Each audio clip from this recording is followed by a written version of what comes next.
We're on episode number 7. Yeah, episode number 7. Pretty wild. We've had some fun interviews, and we learned a lot from people that we know pretty well. And I hope people in the audience that have been tuning in, thank you for all the support. Yeah, have learned some things as well. We're having a lot of fun doing this. Yeah, it's been great. It's been great. I too thank everybody who's tuned in. We although we are right now recording number 7, we just in the podcast game called we dropped the first episode, and so it actually has been extremely exciting. Yeah, people really liked the fact that first episode was 20 minutes, and we've already kind of eclipsed that recently. Yep. So keep listening at 1.7 speed, and you'll keep it under. There you go. Keep it under 20 minutes. Yeah. I think Valerie made that exciting new discovery that Eric and Chris are much better at 1.5 than at 1. So there you go. I have to talk slow because I'm not that bright, and if I can articulate better if I slow it down a little bit, which may not be great for the podcast listener, but listen, speed it up. I'm from the Northeast originally, but I lived in Florida long enough that I can slow it down when I need to,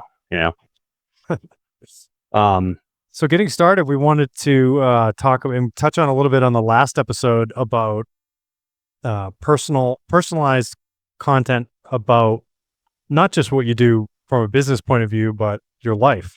And I know you wanted to talk a little bit about that. Yeah, so I get lots of people who talk to me about not wanting to share their family on social media or not talk about family, just that they feel weird about it.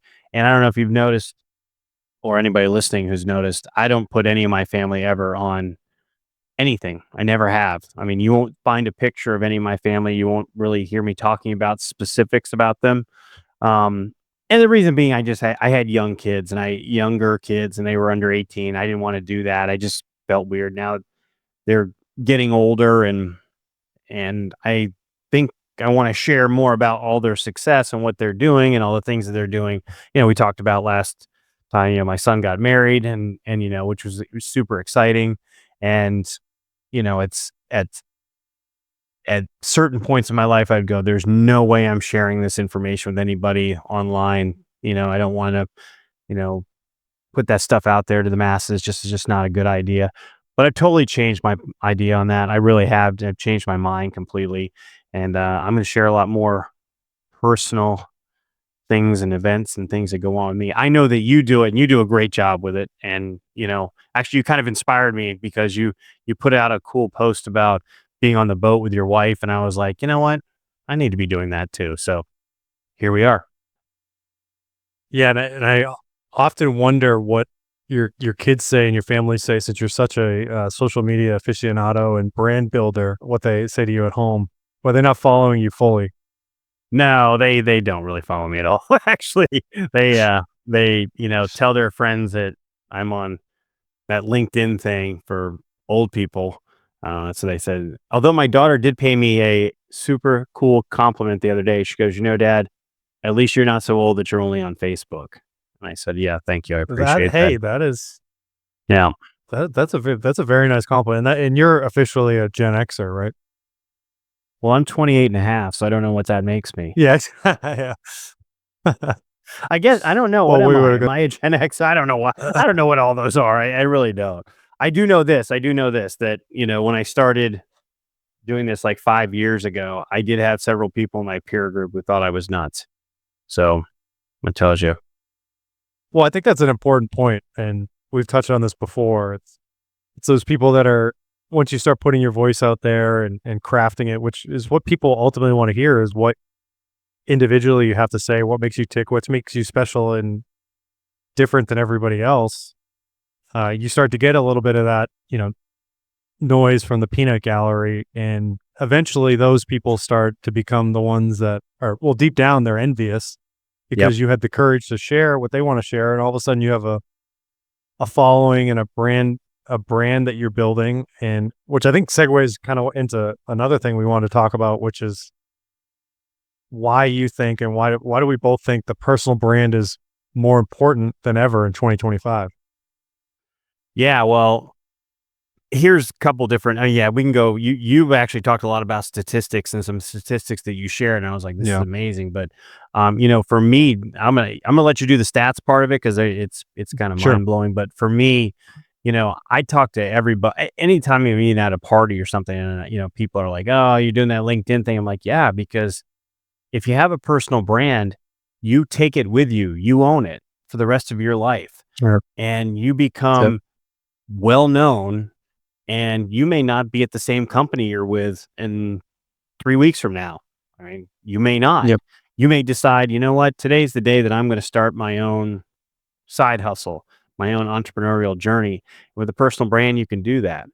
It's completely different than it was 20 years ago where you needed others to create your persona or you needed to create your marketing message. You had to hire a big agency in New York and you had to focus on different mediums. And now with this, you can do it the magic word's free, and all it takes you is your time and your thoughts around what you wanna convey and what you wanna share. So it's never been more important. Yeah, especially with the world of AI, and it's as simple as, and I forget who said this, but it's as simple as you're getting your reputation out there digitally. If you have a good reputation and people trust you and you have something to say that's of value and you can educate people, there's something there for you to build on. But yeah, let's run through these stats. Yeah, please do. I wanted to touch on this. I thought it was super interesting. Some personal brand stats. According to Edelman Trust Barometer, which is an interesting, they had quite a poll here, but 82% of people are more likely to trust a company whose leadership is active on social media. What's your take on that? I wonder what that number used to be about 5 years ago because I'm amazed.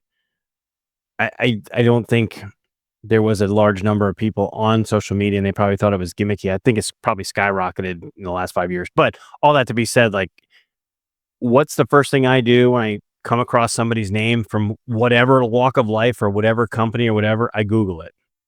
And Yep. that's how I learn about people. And they've done a fantastic job with SEO of directing.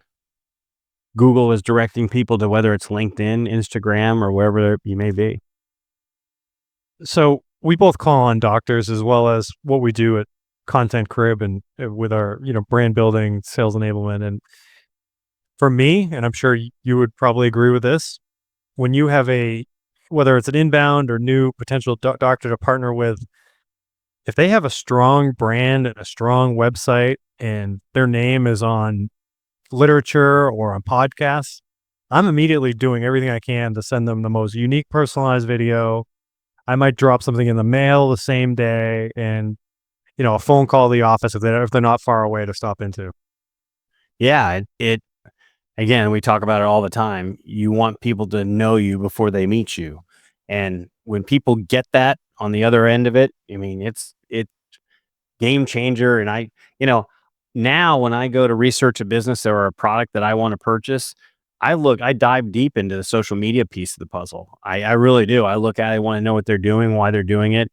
And I get feedback on them from other people who utilize those products. So it's a very different situation than was just a few years back, I think. Yeah, and I wanted to give that perspective from doing business with somebody, Yeah. let alone just purchasing a product or service from somebody. To me, I almost trust them faster to that they'll be a good partner because they care about their brand and they care about their product that much. All right, let's jump to the next one. LinkedIn and Forbes report that people with strong personal brands get 10 times more job opportunities and can earn up to 25% more. I love this one. I think it's actually can earn more than that. It's, I just, I know when, again, here we go again, but when I want to learn more about somebody and you know what, I go to Chat GPT now more than I do go to Google. I But know. when I go to research somebody or something and it pops up their social media, I can go out and it's just see their videos and I can tell you if you're listening to this right now and you're thinking, maybe it's time for me to start looking into this because maybe I want to do my own thing or I want to develop a brand because maybe I want another position in another organization. You better do it because people aren't, sending your resume to somebody, yeah, it still happens, but nowadays it's the reverse. They're going to look for everything they can about you well before you're going to have the opportunity to share your accomplishments on a piece of paper. And just make sure you're not in a police log. That's a great first start. That's fantastic advice. All jokes. All right.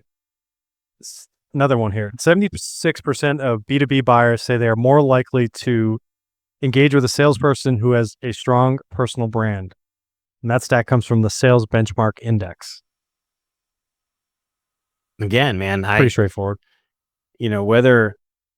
Whatever walk of life you're in, especially, we're probably talking to a lot of people in healthcare, but I know this, that, even in the real estate industry of the world, I mean, if I will go and Google somebody, if I see somebody, if I'm going to try and buy a piece of property or something like that, and I know that, I mean, I deal with certain realtors, whatever, but if it's out of state, you know, I travel a lot. I go and look for that person's information. So it's what I do.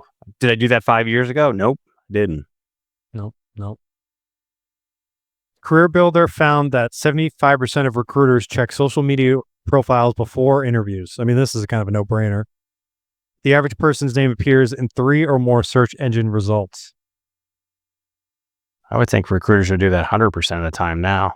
Yeah, I think so too. So that's pretty straightforward. Content from a personal account converts at 7 times the rate of content from a company page. I love this one. People trust people, not logos. And I want to, and I'll give my take. I want to hear your take on what companies that you've heard of that are actually doing this the right way, and maybe some companies you might know that are doing it this wrong way without comfort level, if you want to mention the names of the companies or just use examples loosely. Yeah, I made you loosely. The first thing I'm going to say is I'm going to scream into this microphone. Don't share graphics of your products and make them bigger because you think people are going to be more impressed. It doesn't work, people. I was looking at LinkedIn just before we got on. There's a large orthopedic company that I'm staring at it right now, my other window. I know exactly what you're talking about. I can see it in my feed. It's just like they shared a bigger picture of something more benign and stupid that you could care less about. And I'm like, I don't get it. I don't know why they keep doing it. Whereas, and when companies start understanding, and there's a company right now that I think really gets it, starts with a big Z. I think they get it. I mean, their CEO is sharing. He shared a story about an auction where they were selling wine for an orphanage down in Central America.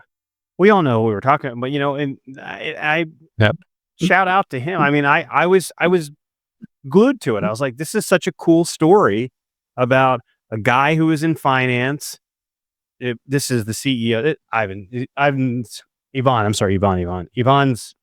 friend, who's a priest who was in finance and left, decided to move to Central America and open an orphanage and help, obviously kids in Central America. And now they're selling his wine collection in order. I was glued to it. I was like, what are they doing? What can I do to be a part of this? This is cool. And then other companies are showing us pictures of their stupid implant. I'm going, guys, come on. Anyway, so what about you? What companies do you see that are doing things that are, that makes you go, all right, scroll stop, or you want to learn more? Yeah, it's the same thing. And I always get caught kind of in the middle where if I'm sharing an exciting therapy, I may post 1 or 2 many pictures that have the therapy in it, but I do like to share personal stories and patient success stories tied to it, which I think is important.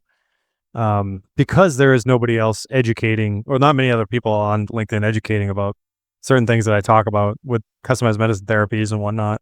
But in terms of companies, it's the same thing. What you're saying is companies sharing PDFs of their products and, the big news today, whatnot. It's all over social media, and some people, they're doing it the right way, but there's some that aren't doing it the right way with their product announcements. Like people just want to scroll right past it. Yeah. They would much rather hear the story and the why, especially coming from the reps too. And I think companies that are empowering their reps to create their own brand and then in turn promote their company's product they work for instead of, putting on a clamp on what they can say, those are the companies that are going to be performing the best in the next 5 years. I 100% agree. And you and I and Matthew, we coach companies, individual salespeople, surgeons, physicians, and you can just see when the light goes on, and when it does go on, and they make the switch to, all right, I want the people to hear my why. Whether your why is about you, your product, your company, what your family does, why, and whatever your why is, and you're sharing it genuinely, it completely changes the narrative. And people just, I, I think it's a legacy marketer like rut that they get in as marketing teams, that they think, what we're gonna do? We're gonna make this picture a little bit bigger this time, and then we're gonna make the background blue, and they're gonna love it. Um, I don't know. I can tell you that the companies that we have mentored and coached and talked to have completely changed what they were doing, and they seem to be They're happy with the thriving, results. Yep. thriving. Yep. It's like they have a glow and a pep in their step, and they're empowered and more confident. And that's the whole point, right? You want to believe in your why and your purpose in this crazy world we're spinning on, and you might as well do it that way rather than trudging along and doing it the old way. But hey, what Yeah. do we know? I don't know. Well, as I say, A little bit. what I always say this to people who ask me, questions about marketing. I was like, it's really, really easy to be a bad marketer or bad sales, channel if you have really high margins. But one day those high margins go away. They do. And we may in healthcare be in the longest cycle ever of extremely high margins, but it will change. And when it does, it's going to be those that are part of the innovation thought mindset that are they're going to evolve. And then there are going to be the ones that don't, and we'll call them BlackBerry part two. And I actually brought up blackberries. My wife was watching Desperate Housewife reruns, and they're all talking on their blackberries. Brought up some old memories. What's crazy? But yeah, So people are buying Blackberries on eBay, and they're coming back. They're like, and they're calling them dumb phones instead of smartphones, because they don't want to have all the social media and all that stuff on their phone. So they just want to be able to do emails. So it'll be interesting to see if that can help. is that what? Is that why I took out a junk box and picked up my BlackBerry and almost turned it on the other day? That happened too. It's so weird that we're having this conversation. Well, because it was, I can't remember where I read the article, but it was about, this revolt against smartphones, and that people are going back to flip phones and going back to Blackberries, and Blackberries are on eBay are like surging in price right now. These models from 20 years ago, because people are like, that's what I want. I don't need to be scrolling on Instagram with my phone. Exactly. So I thought this last, it's not really a stat, but I think it's something that's absolutely true. One good post can lead to direct messages, podcast invitations, job offers, speaking engagement, client leads, or even investor interest. And I want to hear your take, and I want to give my little input on why I think this is so important. Well, we are we are a perfect example of investor interest, because yeah, exactly. we get a lot of I never knew there were so many people in the venture capital world that just invested in whatever. I don't know. We get hit up all the time asking us questions. I don't have any desire really to do that, but no, it's real. And yes, I get what they call pitch slapped all the time on LinkedIn, and I don't really respond to a lot of them that come through these days. But yeah, we are a perfect example of opportunities coming our way because of what we post and when we post. Yeah, and this this one hits home. This has happened to me a couple times that I posted where I've end up having lunch with authors of books that I've posted about that I've really Oh, enjoyed wow. that I Yeah, didn't yeah, I even know remember that. lived in the area. That happened a couple times. Um, New friendships that I've made just from a post or a comment I've left or they've left over time. You build those relationships. You kind of understand who the person is from what they're sharing. And I think that just proves the point of you need to unglue your mind from the old way of doing things, and that sharing and engaging, especially on social media where we play mostly in the LinkedIn space, which is it's a great platform. It's, highly professional. It's all people that are career oriented or healthcare entrepreneurs or just entrepreneurs in general. Um, yeah, no, I think it's an important. It's one of your first lessons you learn when you start actively posting and commenting is the activity that breeds from it. And, sales is activity too, right? It's just a different kind of activity. Mhm. Yeah, that's so well put. So, I mean, that's so well put because you're right. It's an adjunct to your activity that you're doing in person, and this right. activity never sleeps. Never sleeps. Well, we wouldn't be the Content Crib podcast if we didn't talk about AI. Yes. AI. So I was reading this, yeah, AI, the overlord, which AI has totally pacified us, and I'm not afraid to admit it. But I was reading this article the other day. LinkedIn co-founder Reid Hoffman predicts that the traditional 9 to 5 job could disappear by 2034. And in the post, he talked about the rise of the gig economy and artificial intelligence and how it will likely replace full-time jobs. And I think to me, and I want to hear what you think about it is it's a better time than ever to start to upskill in different areas, especially with AI and learning some of the cool things that's out there. A lot of these apps and tools are free or very inexpensive, $10 to $20 a month to try out and become a whiz at, and go bring it to 3 or 4 companies and show them.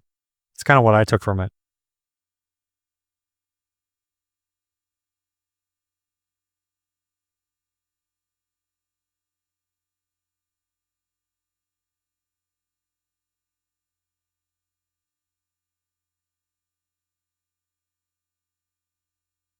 Yeah, I it's already happening in my world. I mean, I've replaced several of the contractors that I used before because now I can use AI and create a lot of the things that I want to on the fly. And whether that's a beautiful presentation, a um, sales literature, whatever that may be, I'm able to do that now with AI. And obviously, that was somebody. So I um, I totally agree. I think there's going to be, but it's a huge opportunity for one in business where, now you can have like you put it perfectly. You got 10 or $20 software that can now monthly software that can with AI can create whatever you want to create with the twist you want to create it with, and then you can utilize that in your business. It's a big deal. I mean, it's exciting. I don't know if anybody else follows Dan Martell. I follow him because Big fan, yeah, he's big got a fan. lot. I mean, he flipped a switch on content last year. I mean, he just has gone nuts with it. But he had a video all about different AI platforms that are out there, and it was like solid gold. I'm sitting there taking notes on my Yeah, the vibe coding. couch. Yeah, I'm sitting there taking notes on my couch about all the different AI platforms that I had no idea about. And I was like, man, this is great. This is great. I can use this. I can use this. I can use this. And if there those opportunities are out there and you can utilize those kinds of things, I mean, it opens up a whole new world. And his big thing was that he embraces AI because it saves him so much time, and he pushes it's the time savings that you can utilize that time to do other things or spend with your family. And I was like, yeah, Yep. I agree with that. Yeah, I think there's a ton of fear, right? And it's I'd be lying to say like I didn't have that initial fear, but you need to I think you need to reprogram your brain at the opportunity, because there's really no other, this is never going to happen again at this moment that will have an opportunity like this to be a part of, like the Industrial Revolution or World Wide Web when it first started. I mean, this is a generational situation. So, I'm trying to take advantage as best I can by, like you, watching YouTube videos of people like Dan Martell, who's going all in with his businesses on AI, or taking classes and courses and implementing tools here and there. You don't need to do all of that. I think, what this article highlighted, how there is the likelihood of the gig economy where you could be juggling a couple different jobs instead of maybe one job, which could be a really good thing, especially if you start to really learn all these tools and you could really profit off it. Because companies are going to be extremely slow. We're seeing it now, extremely slow to adopt it across the board. Of course, big tech, is going all in and they have the ability. But I mean, this people in my neighborhood, I'm sure that I'd say more than half of them probably have never logged on to ChatGPT or don't know what Grok is, So it's, Oh yeah. take advantage of that opportunity. Yeah. And I think AI is great. Are there parts of it that scare me? Yep. Yep. Do I think that it's going to take away, we're all going to be sitting at home and have to be on universal basic income and we're never going to have a job again? No, I don't think that for a minute. No. But No. I do know that it's going to help tremendously in us gaining our time back, which is, that's huge for me. Huge. So how does this all tie in, right? So Content Crib, why we did this podcast, and our sold out Content Crib coming up in October. Yeah, I mean, what's going to go on in October is we're going to add AI as a focal point of what we're trying to accomplish and what we're doing. And those that come to Content Crib in October, we still have a few spots left. We kind of saved a few to the side, but if you're interested, just send us a DM. But everybody there is going to create their own AI agent. Are those my personal invites you stole? They You are. tell me it's sold out, and so you take. You don't have any other invites left. I have invites now. So no.